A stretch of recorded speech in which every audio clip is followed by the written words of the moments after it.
Это Урумчи, международный Гранд-базар, современная легенда, воздвигнутая на древнем шелковом пути. 300 лет назад местные уйгуры путем товарообмена превратили это место в торговый центр, соединяющий восточную и западную цивилизации. Сегодня, гуляя по базару и видя изобилие товаров, туристы все еще могут прочувствовать былое величие древнего шелкового пути и удовлетворить свои стереотипные ожидания. Очень вкусно, очень хорошо, очень красиво.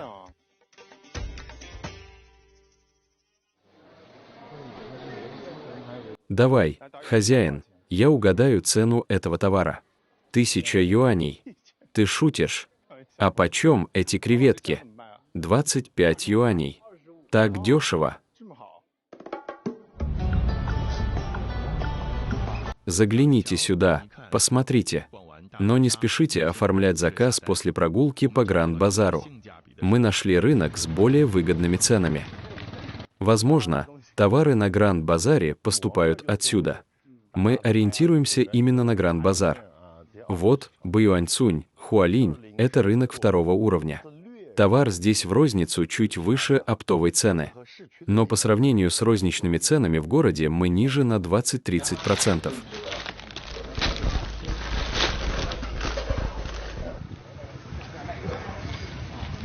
Чай из роз. Где производят эти розы? Их выращивают в Кульдже. Куда в основном поставляется? Во внутренние районы Кигурской автономии, Аксу, Кашгар, Корла. Во внутренние районы Китая. Это наши хотанские финики, челан. Действительно крупные. Эти красные финики челан в основном поставляются во внутренние районы Китая. То, что во внутренние районы уйгурской автономии, все покупают в Карамай, Кульджа, Турфан, Кумул, везде продаем. Похоже, у них дела идут неплохо. Настроение у всех отличное. Глядя на расслабленные спины и нескрываемые улыбки, можно не спрашивать про конъюнктуру. Торговля здесь явно идет бойко. Куда отправляют эти бутылки? На северные рынки. Тем, кто торгует в розницу. Они ориентируются на рынок второго уровня. Мы называемся рынком первого уровня, оптовым.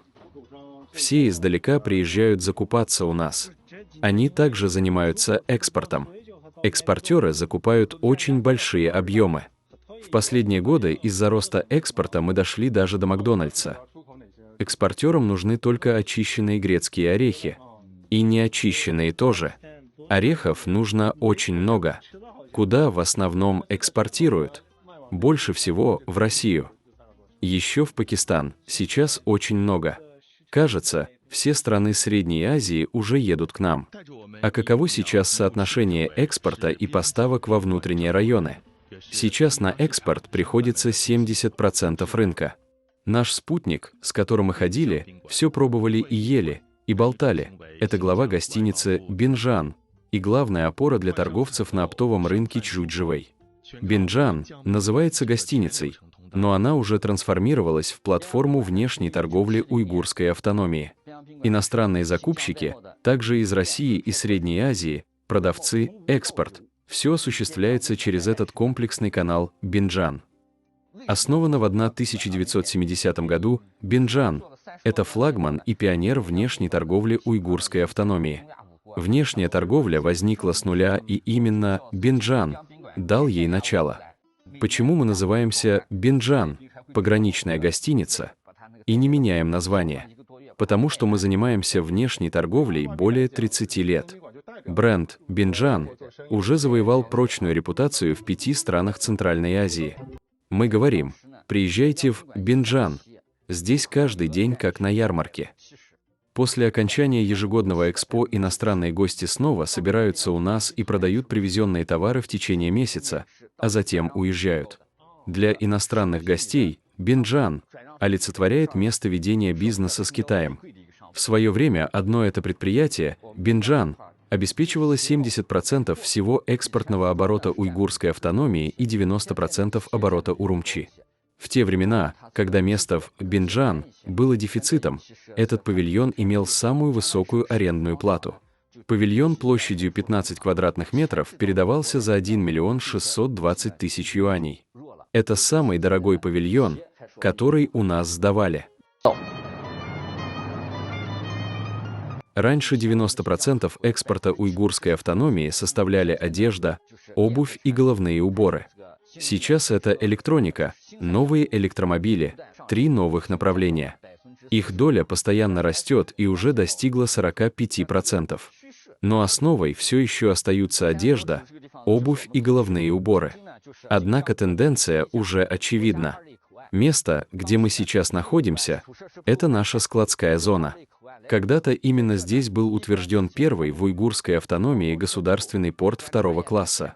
В то время порты 1-го класса имели недостаточно развитую инфраструктуру и нуждались в дополнении портами 2-го класса.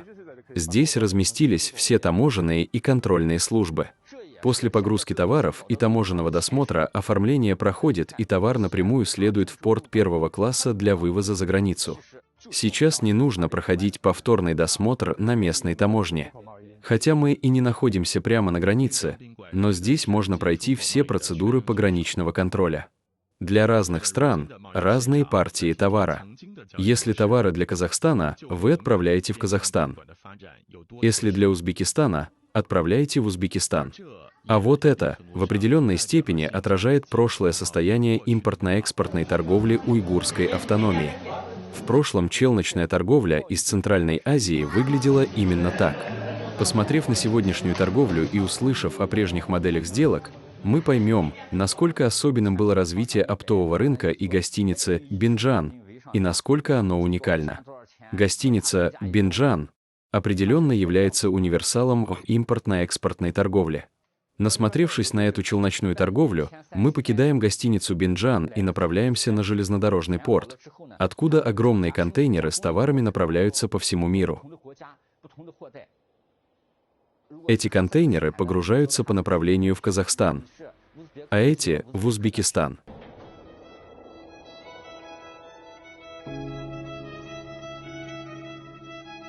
В древности был шелковый путь и караваны верблюдов. Сегодня — китайско-европейские грузовые поезда. Уйгурская автономия — это благодатная земля, с древних времен является ключевым путем из Китая на запад.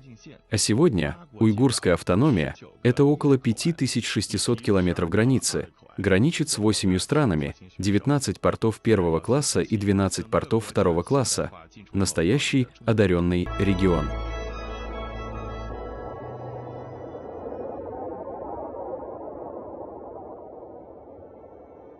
Определенно, сам уйгурский Каган завещал уйгурской земле взять на себя главную роль в развитии импортно-экспортной торговли всего Китая. Чтобы выяснить, насколько эффективна внешняя торговля уйгурской автономии, мы отправились на линию приграничной торговли и встретились с председателем правления группы коммерции и торговли Дунфэн Шакирджаном Сулейман.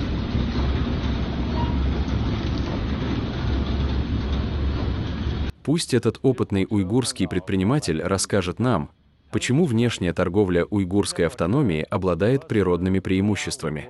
Я вижу, что эти поезда ходят очень часто.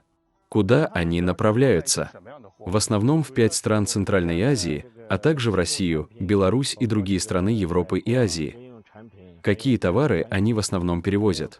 В основном китайские легкие промышленные товары, включая товары народного потребления, электронику, строительную и медицинскую технику и так далее. Шакирджан рассказал нам, что уйгурская автономия, как ключевой район пояса и пути, обладает ярко выраженным географическим преимуществом транзитного и приграничного положения, что делает его очень привлекательным для соседних стран. Уйгурская автономия соседствует с Россией, Центральной Азией, Западной Азией, 8 странами Южной Азии. Выгодное расположение дают внешней торговле уйгурской автономии естественные преимущества. Бизнес становится все масштабнее и распространяется все дальше. Сегодня оживленные порты и экспортные рынки — это результат того, что трудолюбивые жители уйгурской автономии буквально зарабатывают миллионы на каждом оптовом контракте и экспортируют тонны грузов. Для уйгуров, организаторов этого процесса, это достижение — не просто растущие цифры, а чувство гордости от того, что, как и их предки на Великом Шелковом пути, они развивают международную торговлю и отправляют товары по всему миру.